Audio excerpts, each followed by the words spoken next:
I pecked and pushed, breaking free from my eggshell prison into a world of warmth and light.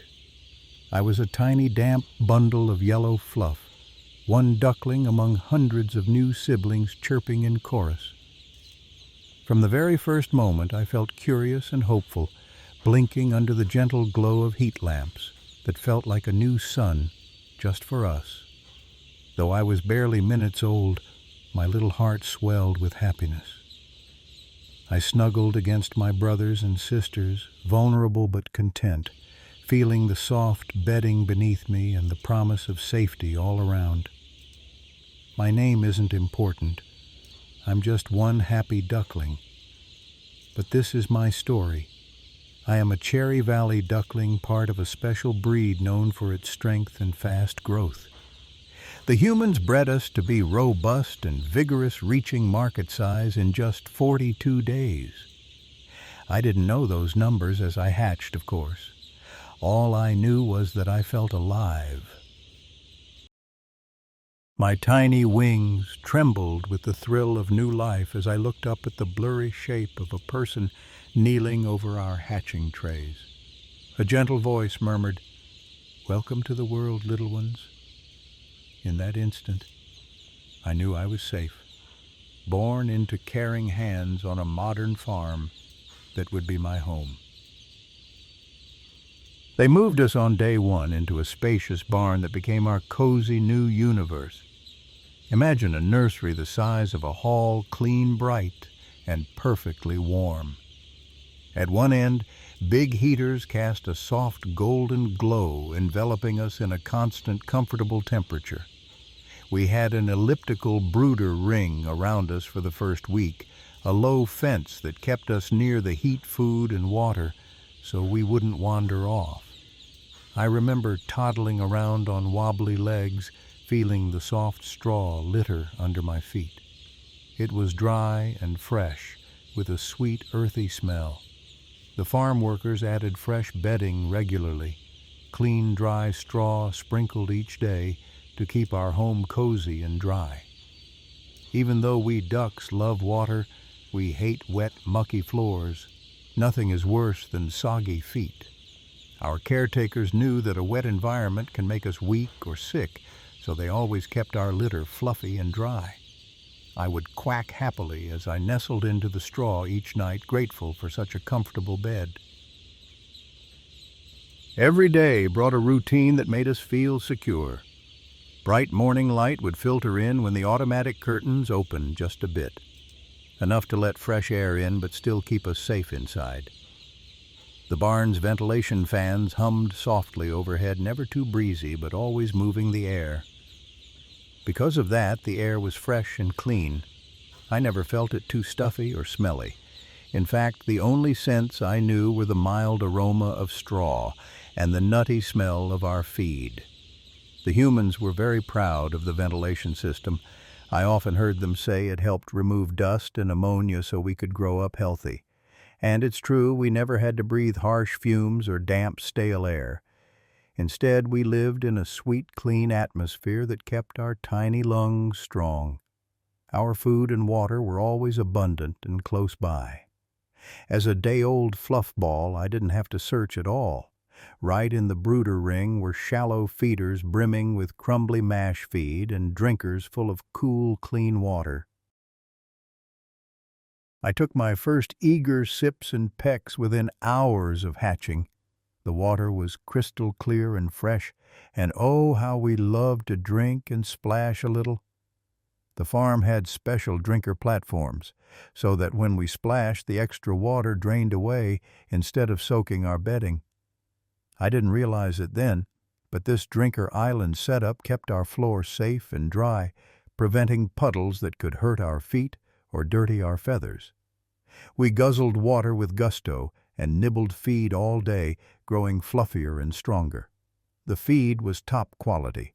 I could taste the richness of grains and vitamins in every bite. With such clean water and nutritious feed, we ducklings felt energetic and satisfied. We'd race to the feeders each time they were refilled, soft bills peeping and tails wagging in excitement. Perhaps the most remarkable part of our home was what I didn't see: germs. The barn was almost like a fortress against disease. At the entrance, I once caught a glimpse of a sign that read, "Biosecure Area. Keep out." No strangers ever wandered into our barn. Only our caretaker and a few farm staff came in, always wearing special clean boots and coveralls. I'd watch curiously as they stepped through foot baths, shallow trays filled with disinfectant, before entering. They even washed their hands and changed into fresh clothing that was only used in our barn. To my duckling eyes, it was a funny ritual, but it kept us safe. We never had to worry about predators either. No sneaky weasel or wild bird could creep in thanks to sturdy walls and nets on the vents. Our world was peaceful and secure. The humans had built us a sanctuary with biosecurity in every detail, from fenced perimeters to rules about no outside birds or pets near us. All we knew was that we felt protected by an invisible shield of care. Life was good in our warm little universe. By the time I was a week old, I had learned the daily rhythms. Mornings meant the caretaker would gently scatter fresh straw, which we'd excitedly poke our bills through, searching for any leftover feed like it was a treasure hunt. He would walk among us slowly, his boots scraping softly on the floor, inspecting each of us with a watchful eye. If anyone looked cold, he'd adjust the heaters. If the barn felt a bit humid, he'd tweak the fans. Such constant loving attention made us feel important, like we mattered. At 2 weeks old, our downy yellow fuzz was already giving way to white, juvenile feathers. My siblings and I would preen and flap our developing wings, marveling at how fast we were growing. We were Cherry Valley SM3 ducks, after all, fast-growing, hearty, and full of vigor. In quiet moments, I'd imagine the future I wanted to grow up to be big and strong, just as our lineage promised. But with that bright hope, a tiny shadow of worry sometimes crept into my heart. In our hushed cheeps at night, we ducklings would whisper about the one thing that could stop our joyous journey: illness. And so my story took a turn from carefree days to the first flutter of fear. It started with a whisper, a quiet quack from an older duckling that spread through our flock like a draft in the barn. "Have you heard of the sickness?" one of my bolder brothers peeped one night. I was about 2 weeks old then, and until that moment I didn't know what fear was.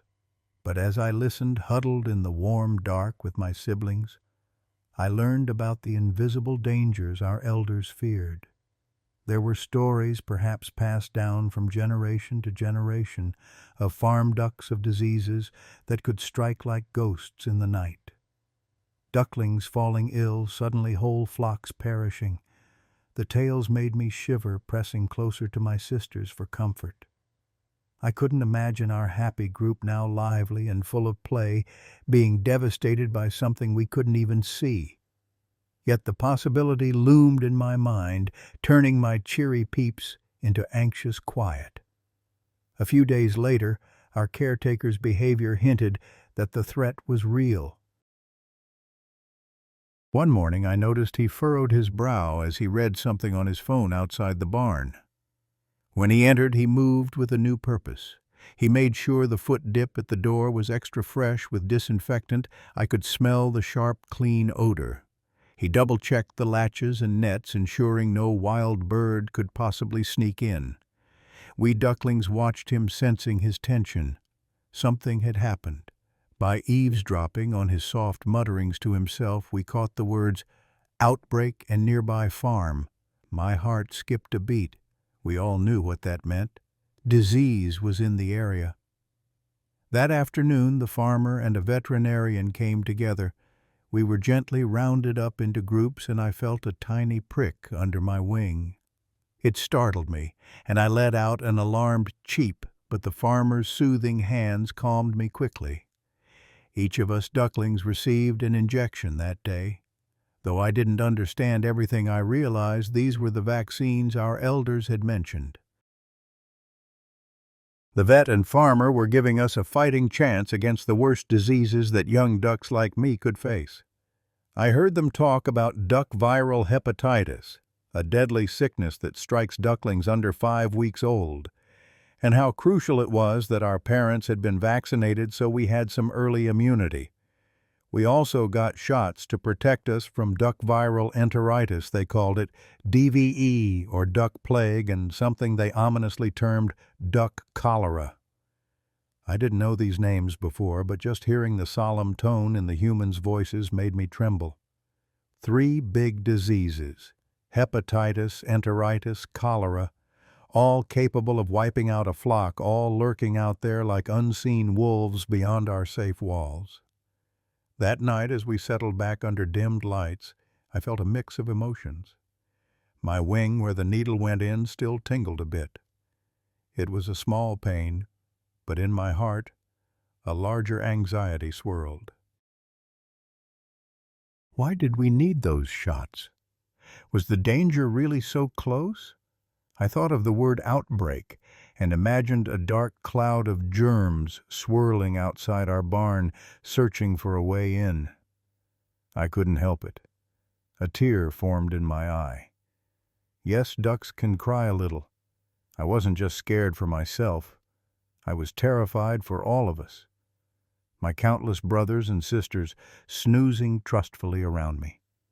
In the stillness, I could hear some of them quietly peeping in their sleep, and I wondered if they dreamed of the same fears that kept me awake. Over the next week, the farm went on high alert. We saw our caretakers step up every measure. They limited their own movements, making sure to tend to us before any other poultry elsewhere.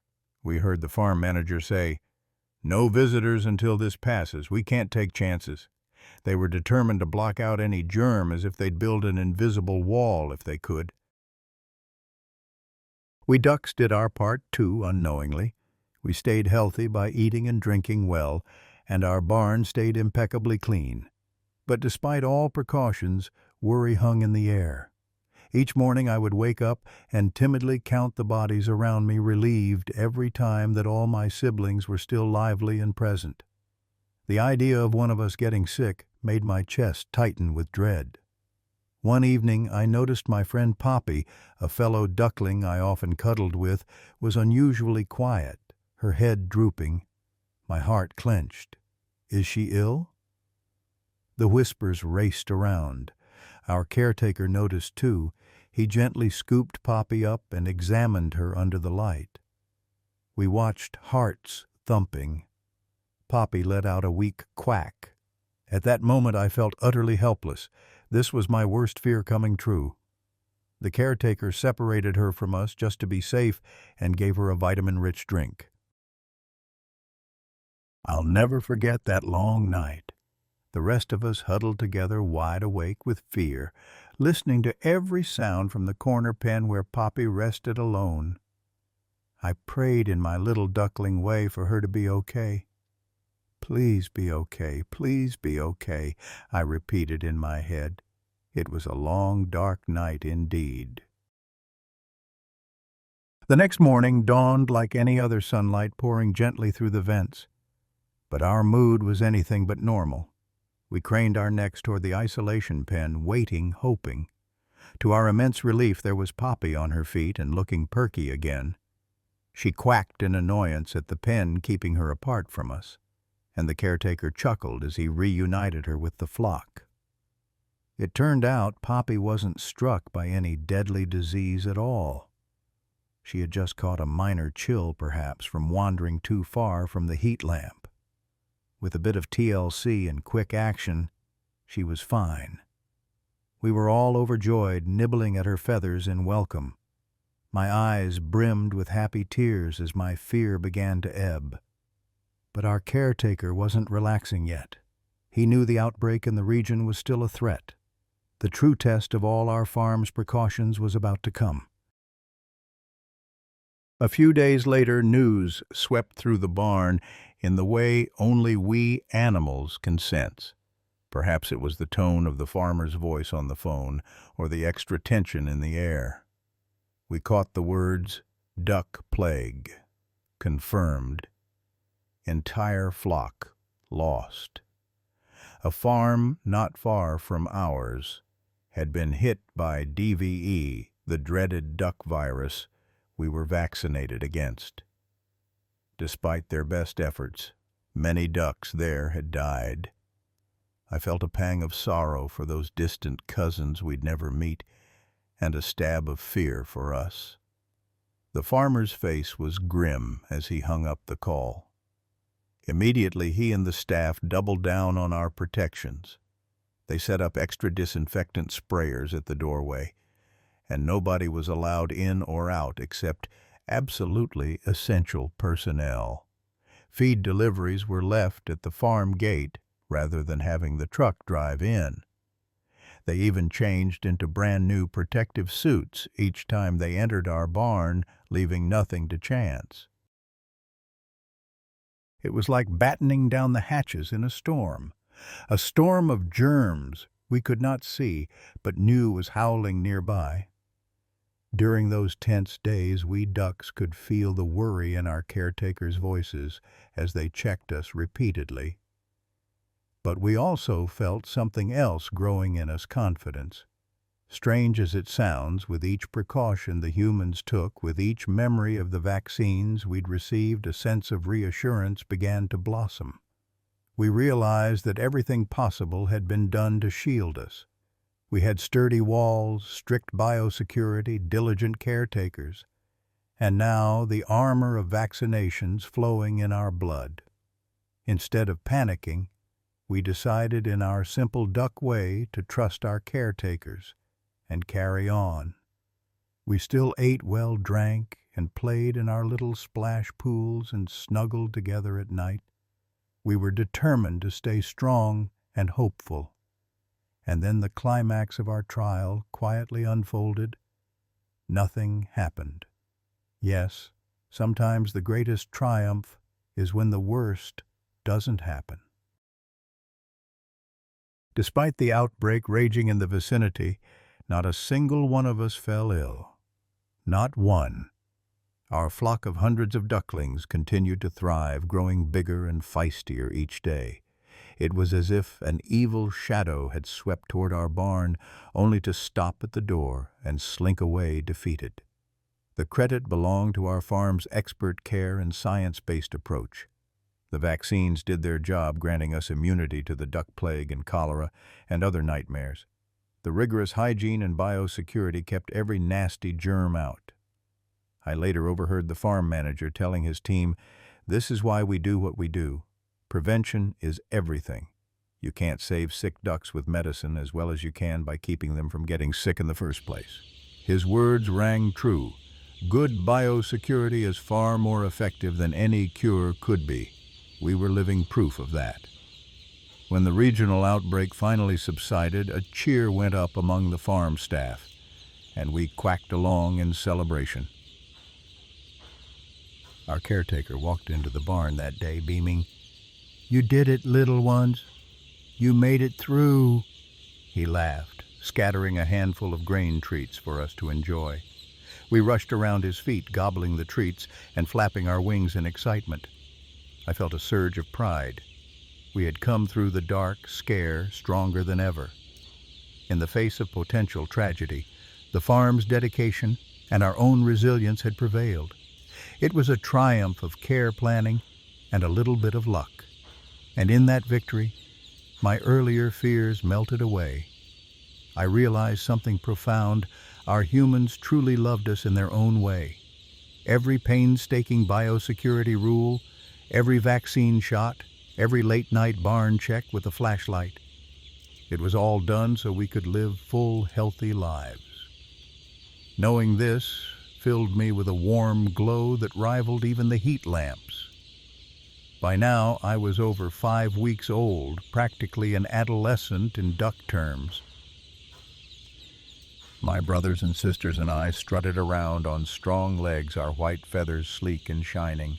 We had nearly reached our full size, some of us weighing over 3 kilograms. We were no longer little balls of fluff, but confident young ducks.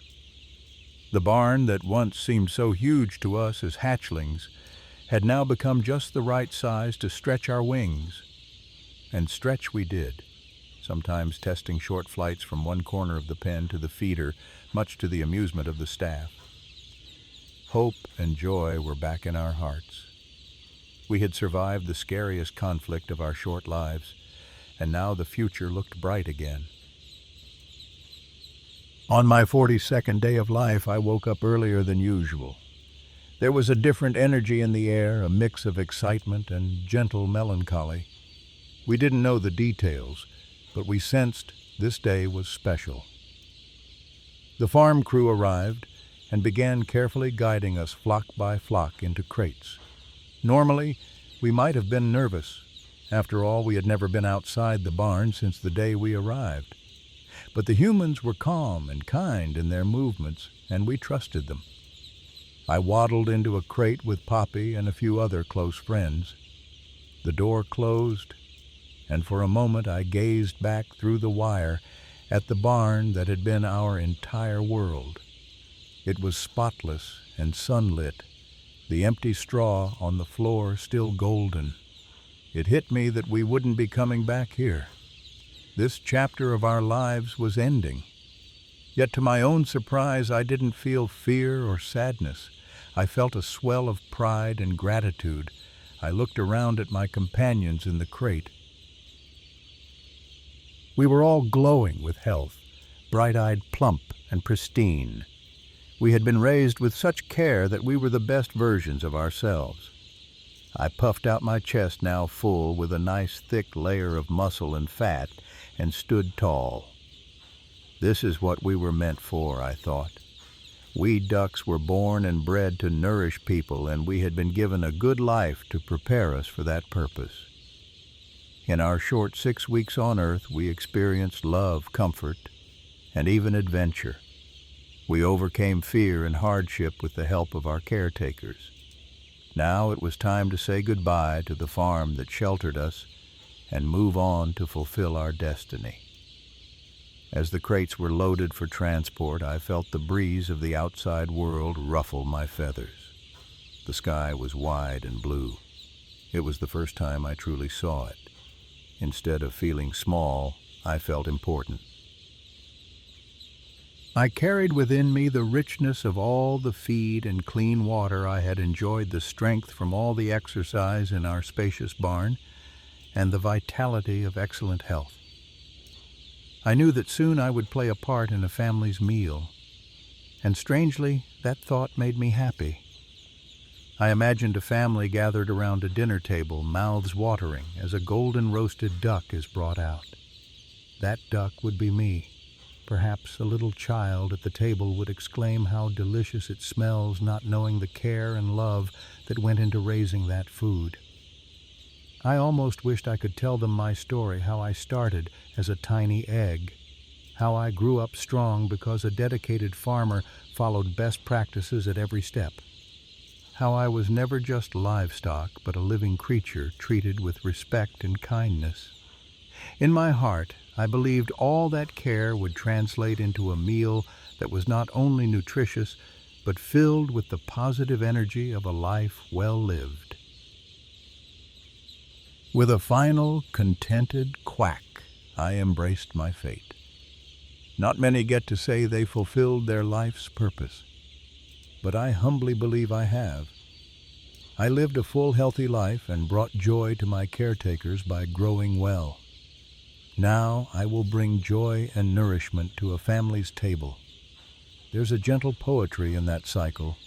From egg to table, my life completes its meaning. As the truck engine started, I felt a wave of peace. Thank you, dear farmer, I thought, for giving me the best life a duck could have. Thank you for keeping me safe from harm, for understanding my needs, for listening to my quiet fears and soothing them. Because of you, I leave this farm not with fear but with pride and happiness. And so this happy duckling's journey comes to an end, or perhaps a new beginning, as a delightful dish shared by loving people. I wouldn't have it any other way. My story is one of hope, care, and gratitude, and I hope it inspires you as much as it did me. Thank you for following my tale. If you found value or inspiration in my journey, please like, comment, and subscribe to my story channel for more uplifting farm life adventures. Every bit of your support keeps the spirit of stories like mine alive. Quack on, and see you in the next story. One more thing, you can visit my home, my farm, when you are in Vietnam. You are welcome.